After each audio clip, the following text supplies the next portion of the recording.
Hi friends, మా ఊరి అందాలు మీకోసం. మా చిన్ననాటి స్కూలు, మా గంగమ్మ గుడి, ఆముదం చెట్టు, మా ఊరి టిక్ టాక్ హీరో ఇప్పుడే స్కూల్ నుంచి వస్తున్నాడు.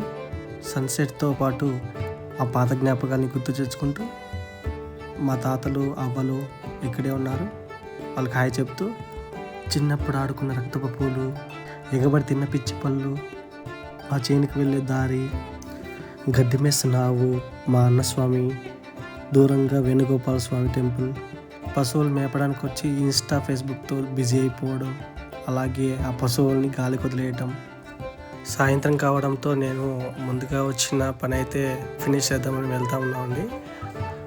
మా చేను పక్కనే ఉన్న అరటి తోటలో అరటిపళ్ళు ఉన్నాయేమో అనేసి మేము వెంటనే వెళ్ళామండి.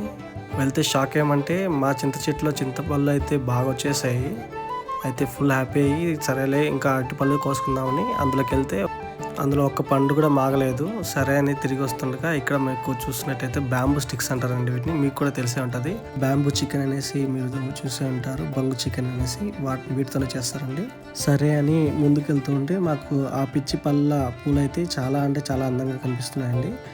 ఇక్కడికి వచ్చేసరికి ఇక్కడ ప్లే గ్రౌండ్ లాగా చాలా బాగుంది. మా స్వామి అయితే డ్యాన్స్ ఎరగదీస్తున్నాడు, నిద్ర వస్తుందేమో బాగా.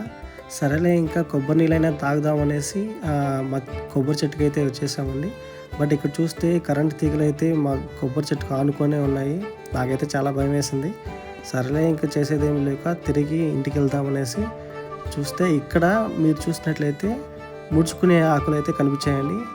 మీరేమంటారో తెలియదు, నేనైతే ముడుచుకునే ఆకు అంటున్నాను. నాకు అంత పెద్ద ఐడియా లేదు వీటి గురించి. నాకైతే చాలా ఫన్నీగా అనిపించిందండి. చాలాసేపు ఆడుకున్నాను.